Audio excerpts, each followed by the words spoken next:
The three films you're about to see show the impact of the Human Library on an academy in Norfolk. The films are the culmination of 4 years of work that we've done with Acle Academy, which started with some tentative meetings about the concept and a commitment to organise an event for staff only, which was organised in early 2012.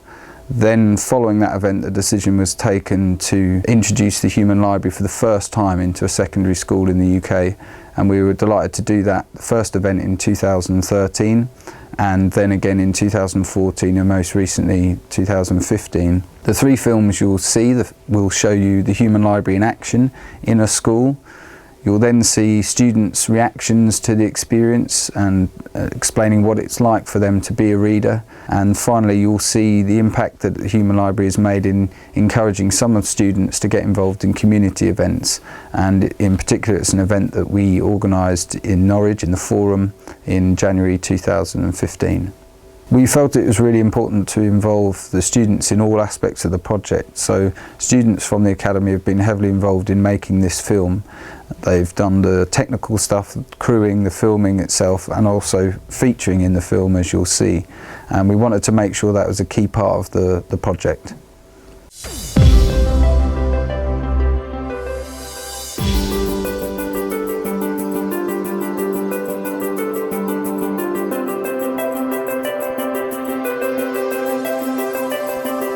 Hello, I'm Julia Hutchinson. I'm Assistant Head Teacher at Acle Academy, and this is the third year that we have run the Human Library because of the extent of the impact it's had on our students, challenging prejudice and discrimination.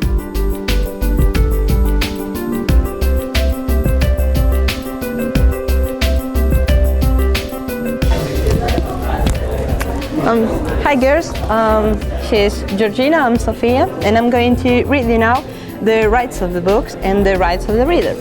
So you all have the right to be treated with respect, you have the right to ask any questions, you have the right not to answer a question if you don't wish to, and you have the right to end the conversation if you wish. So I don't think you'll have a problem, but if you need me, you just let me know, alright? Thank you. Thank you. Hello, I'm Georgina. Hello, I'm Catherine. Hello. I'm Chloe. Hello.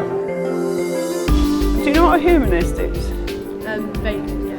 A humanist is someone who believes that you can lead a good and useful life without religion. So a celebrant is someone who conducts services that would otherwise be conducted by a vicar, but they're non-religious services.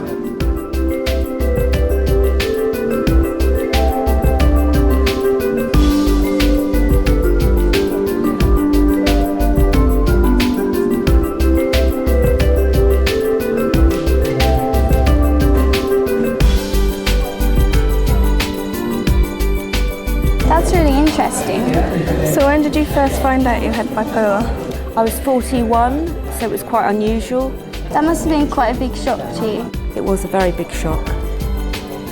The long-term benefits for our school has been the students' awareness of prejudice, discrimination, knowing that our students, if they hear something that's not quite right or is inappropriate, have demonstrated that they've got the confidence to say, hold on, at the Human Library, and stopping that conversation. And looking at some of our behaviour records, we've seen as a result from the Human Library that actually comments around prejudice, discrimination, homophobic comments are dropping across the school.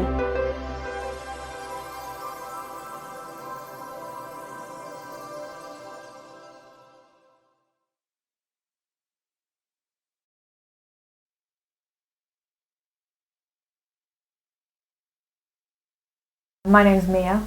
And I'm Katie.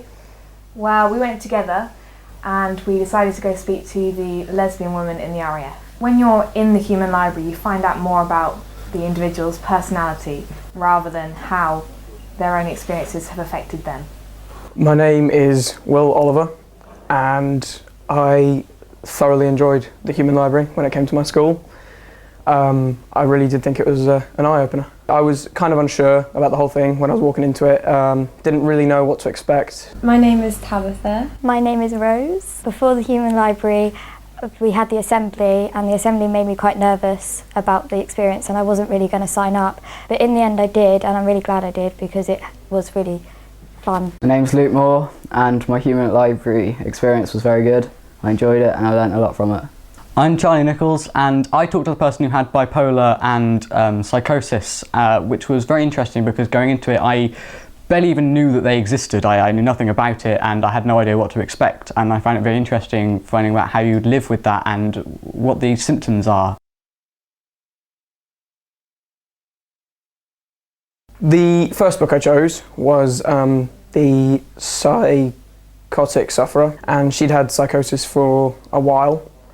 And as I was talking to her, I was kind of shocked actually by how relaxed the conversation was, and it was just like talking to anybody else. But she was also telling me some like really kind of like quite horrifying stories about her illness and stuff, and how she's come about to use that to her advantage in helping other people with it. Well, the book I chose was someone who was suffering with bipolar and psychosis, and I didn't know about this before talking to this person, and it was really interesting to find out how you would sort of live day to day knowing that this could happen to you, and it would play on your worst fears. So she was particularly scared of like spiders and bugs and crawlies, so she'd always see these sort of spiders running along the floor and cockroaches and things like that, and she'd get people in to see them and they'd be like, well, not there. During the conversation with the lesbian RAF woman, I felt like it was very relaxed and it was easy to talk to her, and even though beforehand it would have seemed like it would have been awkward, it wasn't really, because the conversation flowed really well. Before the Human Library, I was quite nervous about kind of asking questions, because you don't know whether it's the social norm to ask personal questions, but it gives you the chance to ask those questions and actually understand about their book title. We talked about anything. At one point we even talked about the environment and how we're all eco, and we found out that we had a lot more in common, and that the titles don't really mean anything.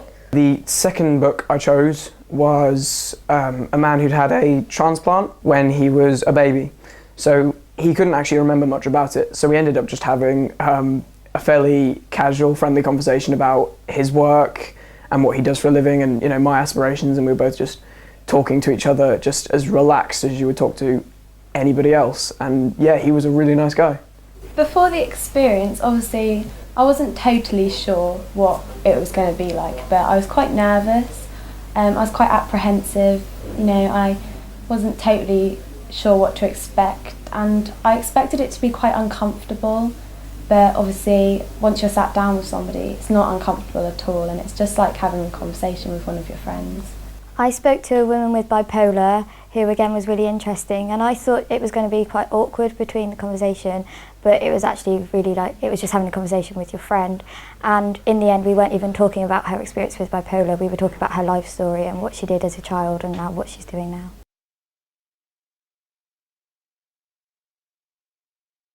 Well, we focused a lot on prejudices in the assembly. So before the assembly, I probably would have said that I don't have any prejudices, but then I realised that I do, and that I need to make myself more aware of that. Walking into the conversation, I was kind of thinking, oh, I don't have any prejudices. But as sort of the conversation developed, I was realising that I did have prejudices. But definitely by the end, I felt really assured that it had helped me a lot in kind of like, recognising and dealing with the sort of prejudices that I did have.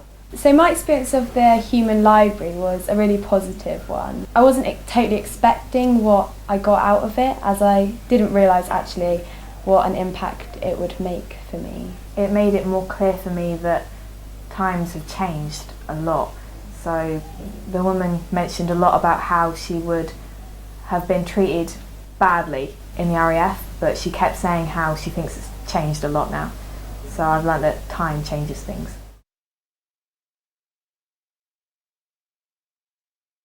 The Human Library has impacted the school because it created a buzz and everybody found out about it, and everybody was asking questions about it even if they didn't get involved in it, and everybody was interested and they wanted to do it maybe if they couldn't do it or they weren't there.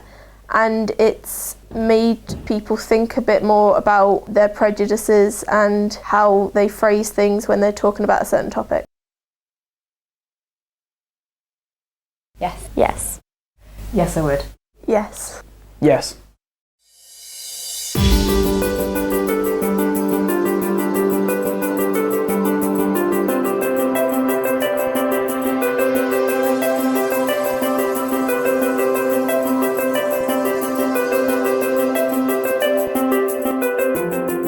My name's Oz and I'm a director of a company called The Outsiders, and one of the projects that we work on a lot is the Human Library.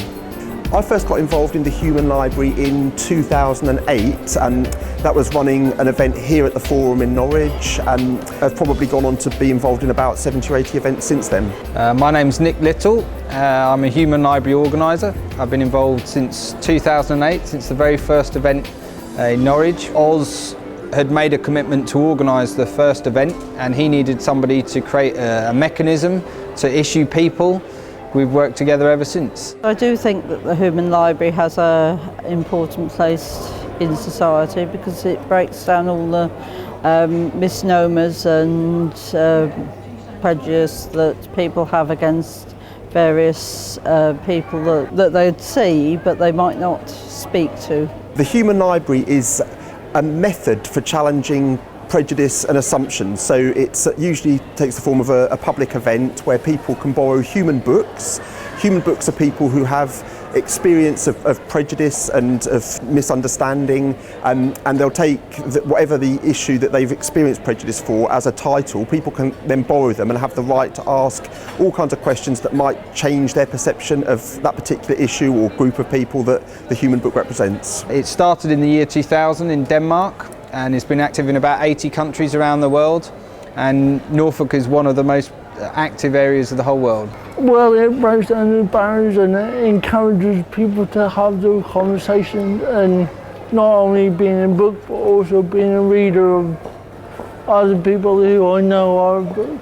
I can now say, well, I'm sorry, I don't understand either your disability or where you come from or how you are. I want to know more, and it's an education to have those conversations with people.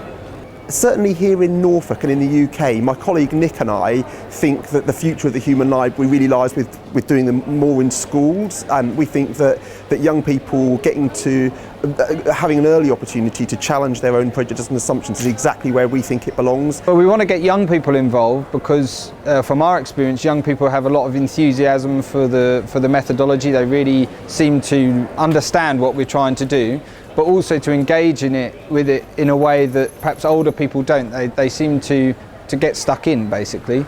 We all start to form prejudice and misinformation and assumptions at a very early age, and I think realising that you do that and doing something about it is the way that change will really become a long-term and permanent thing. So we think that it really belongs with young people, and because it was young people in Denmark who first came up with the idea of the Human Library, so it's keeping it kind of close to its roots by having young people involved. It's also really important because young people are going to be the people who change society in future.